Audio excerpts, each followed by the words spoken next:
KesslerPrime.com to make a reservation. We welcome in Tom Luginbill, National College Football Analyst with ESPN. And Lugs joins us on the Farm Bureau Insurance guest line. Tom Luginbill, good morning. How you doing? I'm doing good, man. We need to make Elijah Craig the feature sponsor of this segment. I agree with you 100%. Somebody start making some phone calls. I love it. How you been? I've been good. I'm sitting here right now with a batch of about 12 running backs out of the 2028 class that I've got to get started on this week. And in between UFL games, and my wife and I and my dogs came down to the lake this week to work from the lake and spend a little time kind of doing some spring cleaning, getting ready for the summer. All right. Running backs, man, that's not something that it's so funny. When I first started in this business, 2003 was my first year of sports talk radio, and we were a running back driven sport. And I mean, there was some more passing going on, but now, to be honest with you, we didn't have let's see. Did we have an SEC back taken in the first round? When was that Texas guy taken? And, Boise State, North Carolina had dudes, but man, it's so crazy now. I can't even think of a premier running back returning. I'm sure there is one returning in the league right now in the SEC, Luke's off the top of my head. Probably the two freshmen or guys that were freshmen last year at Florida. Not okay. And of course, I'm drawing a blank when I say that. Yeah. But they've got a couple of freshmen that are really, really good in my opinion. And so you're right. There's, if CJ Baxter is back to full health, he's clearly the premier guy in the league at the University of Texas. And it's interesting you say that about running backs and how things have morphed and shifted as the trends and everything have become more spread and wide open. And and you're seeing this now in the NFL. Remember all that talk about 15 years ago where, the running back position's been devalued, right? Gone are the days of the bell cow. You're going to have 2 to 3 guys to get through a game, get through a season, and that's just the nature of the deal. And then everybody started going to the spread offense. And so what did people do on defense? They said, well, we can't defend this much space unless we are leaner, longer, and run faster.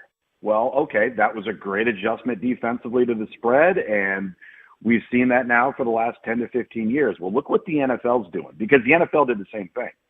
And now teams like Philadelphia, Baltimore are lining up and they're saying, okay, well, you guys all went and got leaner and smaller and faster, which is great on defense. But now how are you supposed to hold up between the hash marks and between the tackles when you don't have enough lead in your pants to pull it off, right? So now they're leaning and they're saying, all right, we're going to go 12 personnel, 13 personnel, 22 personnel. We're going to run the football right down your throat.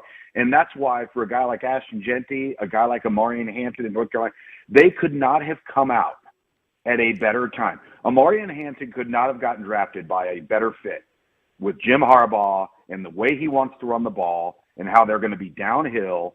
And so it's kind of a good time to be a running back. No, it is. And you just brought up a good point. And Harbaugh is going to love to pin his ears back. But, you mentioned Baltimore and Philly have done a great job countering that. And so did Shanahan at the 49ers, Luke's. I mean, that guy loves to just pin his ears back and get after you. But, running back, we had Judkins in the state. So Mississippi, Ole Miss has always been the passing team. This changed a little bit the last 15 years, but Ole Miss has always thrown it more. Mississippi State run it more. Cheryl had like Kevin Bowie, J.J. Johnson, Michael Davis, all these guys, Jarius Norwood. And remember the school of thought he came from, though. He Bear worked Bryant. for Johnny Majors at Pitt. And worked for Johnny Majors at Iowa State. Right. Like that was how you won football games, right? You played great defense, you ran the football on people, and you ran a quick play action game. That was about it. Yeah. And Lane's known. We label Lane as a throwing guy, but he loves running the football. Well, I think all coaches love to run the football. What fans maybe sometimes don't understand is a lot of that is dictated by numbers. Meaning, if they have more numbers in the box than we have to block them, then we're going to check out of the run. Doesn't mean you don't want to run it. Doesn't mean you're not trying to run it. What it means is that you're getting out of a bad play and into a good play. And sometimes that can look deceptive to somebody just sitting in the stands watching it, where you might have a call on that calls to run the ball. You get to the line of scrimmage, they got 7 in the box, you got 6 to block. That's not good math. We got to get out of this. And so that changes at the line of scrimmage quite often. Yeah. And then I think the premium on offensive linemen, I can't figure out where we're going there. You see more than I do. Like you've already looked at the 26 class and the 27 class and you said you're looking at the 28 class and so on. But I just wonder, are we going to have enough dudes with pork chops and gravy in their butts and legs going, there's a finite number, but like, are we trending in a good way? Do we are back? Because I don't think the West Coast has got enough dudes that are built from the hips down. Maybe on the defensive line but I don't know about the offensive line. What do you make of me throwing that out, Luke's? Well, the offensive line position has always been one where there's just not enough of them, right? And if you look, we talk about this, ad nauseum when you look at championship teams, where are their best players? Well, on the defensive front, the offensive front, quarterback, and corner. And all of those 4 positions are what I would call premium positions, and they're not standing on every street corner. So sometimes when it comes to offensive linemen, in my estimation, it can be the second most difficult position to project outside of quarterback. Yeah. And especially at the high school level, because you're watching these kids, and a kid might be 6'6", 275 pounds. Well, against your run-of-the-mill routine high school player on the defensive line, maybe he's facing somebody that's 6'1", 220 every week. Or maybe he's even facing somebody that's 6'2", 240. He still has 45 pounds on the guy. He's got long arms. He's got height. So they never get challenged. And then sometimes you get guys that are really tall, really long, but really, really light. So what ends up happening? The upper tier Power 4 schools, they're going to go after the guy that they think they've got a chance at that is 40 pounds heavier already. And now that other guy, he falls to a mid P4, low P4 group of 5, maybe red shirts, develops, and then he becomes the 300-pounder 2.5 years later.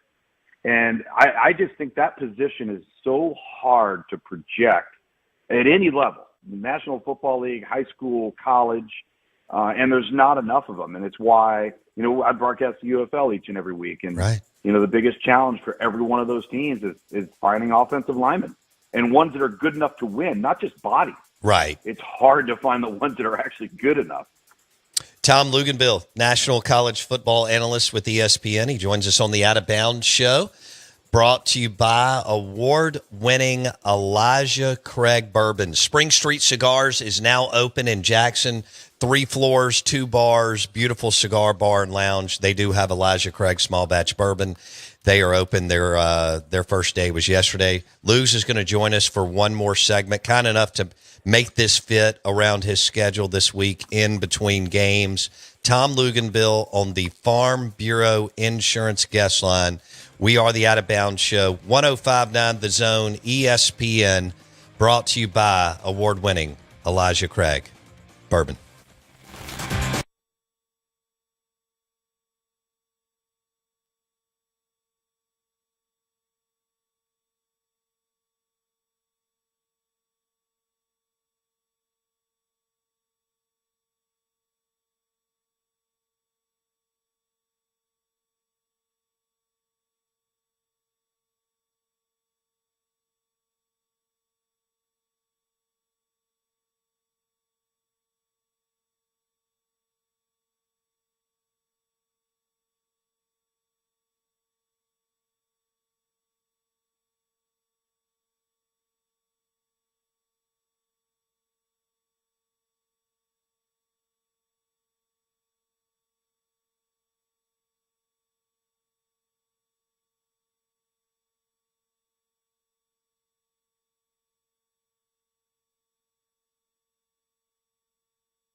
All right, good morning. Welcome in. Tom Luginbill, part of ESPN's National College Football Team, recruiting and everything else. He joins us on the Farm Bureau Insurance Guest Line. Breakfast this morning brought to you by the Honey Butter Chicken Biscuits at Burgers Blues Barbecue, B3 in Madison. They're fabulous. Order a dozen for work or clients today. We'll go with what Luginbill said earlier. This segment's brought to you by award-winning Elijah Craig Bourbon. Small batch, toasted barrel, 18-year. All excellent and all award-winning. We were talking to Tom Luginbill about premium positions. We started with running back. Isn't that weird? I could not come up with a running back. I just totally had a brain freeze 15 minutes ago when we had Luginbill on the show. I could not come up with one running back from the SEC. Yet, I mean, we can talk DJ Lagway, Nussmeier, Austin Simmons, Shapen, Manning, Ty Simpson, Jackson Arnold, all these guys around the league. But 20 years ago, that's all we talked about was running backs. Right? And then, no doubt. Oh, absolutely. God. I guess you can talk Jaden Knott now at Oklahoma if he can stay healthy. Okay. The Cal transfer, he's a great player when he's healthy. So there's one. Okay. Now, how about Le'Veon Moss? If he gets back to full strength, and Texas A&M, another great one. That's right. I remember him getting hurt. Yeah. Yeah, I mean, look, I know we have great players in the league playing that position in every position. It's just not something that I was – outside of Judkins, I wasn't coming up with anything good. Okay, so let's Tim Tebow, I don't know about you, but I think the biggest player, like the biggest name, the biggest brand, once we got into modern media the last 25 years in this league, you could go Tebow because of longevity. He stayed 4 years. You could go Manziel because of the splash that he made at A&M, Lugs. And then you could talk about Cam Newton, but he was great. He may be the greatest college player I've ever watched, and I saw Herschel and Bo live. But Cam as a one-off. But, man, is Arch Manning, because media is, a million times bigger today, is he going to be the biggest name and the most covered athlete in the history of the league going in after this year? He may be, and also because of the school that he plays at. True. It's not just him. Obviously, it is him. But when you're at the University of Texas and you think about the players that have come through there and the dent that they've made and their impact on the university and college football, and now you got somebody with the last name Manning playing there, it just over magnifies it. And but as I've said many, many times to you on this program, I've loved the blueprint and the path that they have put him on. I think they have set him up for success. They've put him in a position now because of how they've navigated kind of spoon-feeding him along the way, that when this just absolutely torrential downpour of media exposure starts to hit him, I think he's going to be much, much better for it. And had they done it the other way and just thrown him to the wolves, I just don't think that would have been the wisest path. And for young quarterbacks that are out there that are high-profile recruits, and I get it. In your mind, you think you're going to transfer right in and you're going to play right away, or that you think you should play right away. You need to take a long look at what the Mannings did, because if you want to have long-term success, there's a different way to get to the ultimate end result. And now we're sitting here looking at Arch Manning, who still, by the way, has 3 years of eligibility. Incredible. Everybody acts like, oh, well, his clock's running out. No, it's not. He took the normal path with plenty of time to be the guy. Yeah. And I'll say it again. Jaden Daniels, Bo Nix, a lot of these 4th, 5th, 6th-year guys that are making the transition to the NFL, all of a sudden that learning curve is not as steep. Hey, the 3 most successful guys here since 2000. Eli Manning, 5th year at Ole Miss. Dak Prescott, 5 years at Mississippi State. Jackson Dart played 4 years at Ole Miss. The more you play in college, the better opportunity, as you know. Yep. I got a question for you. You just teed me up. Thank you. Okay, you're right on Texas, and Sark has loaded the boat. Who has a better? Are you just? I'll be interested if you say it's a push, or you give somebody a slight edge. Who has the better roster today? The Texas Longhorns or the Georgia Bulldogs? Oh my goodness. Yeah, that's what I was thinking. I will say this though. I'm going to say it's Texas right now because I think they're further ahead at quarterback, and I know they've got more established weapons than what Georgia has, and Georgia has not been able to develop or bring along dynamic playmakers at wide receiver. And in fact, I think their running back position's been diminished to some degree. You know, last year they had the lowest output of rushing yards per game at the University of Georgia in over 20 years. Good grief. And you know, you think about that, you're like, wow, you know, well, no wonder, you know, Carson Beck was affected. No wonder they couldn't establish and stay ahead of the chains all the time. They couldn't run the football effectively, and then they didn't have great weapons on the perimeter. So I would say Texas right now. I think it's probably a wash on defense. I think you could probably switch their uniforms and not tell the difference. Fair enough. Between the two teams. But offensively, I think Texas is a little bit ahead. Who do you think is a better recruiter today? Sark or Kirby? Who's the better closer, Sark or Kirby? That's such a subjective question. Sure. You know, I think both have that. They both are in that realm where they're not too young, but they're not considered old either. Good point. So that they can reach that younger generation, that younger dynamic, and get a grasp on what world those kids are living in. For example, there's going to be head coaches that are in their mid to late 50s. They're going to be like, I'm not doing Snapchat. What are we doing?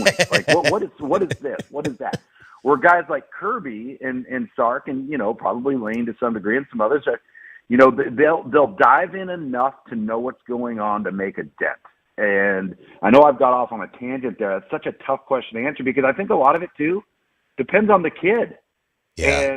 And what does he respond to? And then, unfortunately, on the downside, on the negative side, is what these kids are now making decisions based off is not what we should be making decisions based off. Everything is, what can you give me? How much money are you going to pay me? And, you know, and so when that starts to become a major factor, who cares who's closing? Because if that's all you're thinking about, it doesn't matter. Because in your mind, you're thinking, oh, I'm just going here for the money. And then if I don't like it, I'll transfer, and I'll take my money with me. So I think, unfortunately, as much as you like to say it's about relationships and establishing relationships, the almighty dollar speaks, especially with these kids right now. Okay, but I think Sark has. We've only got a couple of minutes here. I think Sark has bottled it, though. Finally, okay. Texas has it right. I mean, Mac Brown was good at times, a roller coaster. And then Charlie Strong and Tom Herman, it was too much. Whatever. We're seeing that here in this state at Mississippi State baseball. It's just everybody knows what you're doing, where you're going. But I think Sark has it. I think he's grown up. You know, he and Lane were party boys 20 years ago. They've both grown up. I think Sark has bottled it. I think they're here to stay. Lugs, I got a minute. What do you think? Oh, there's no question about that. They have and let me tell you what they've done there.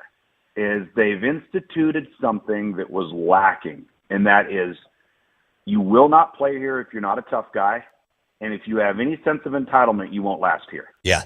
And if there were two criticisms of the University of Texas, I would say probably from the latter part of Mac Brown's tenure on through is they were considered soft. Yes. And there was entitlement in recruiting, and I think he's eliminated both of those things. I agree. Damn. I think they're my favorite now after talking to Lugs for 20 minutes. They're my favorite for the national. Not that I'm going out on a limb here. Well, remember, too, they've got resources unlike anybody else. That's right. So when you say, are they here to stay in this climate? Absolutely. Great point. I hope you have a great week, man. Thank you so much, Lugs. You too, pal. All right. Show is brought to you by the Elijah Craig Old Fashioned at Spring Street Cigars in Jackson. They're now in the Rogue building, I-55 North Frontage Road. The Rogue moved up and renovated. Spring Street Cigars is now open with a full bar and an unbelievable humidor. Spring Street Cigars in Jackson is now open, full bar in the building where the Rogue and Nukes are.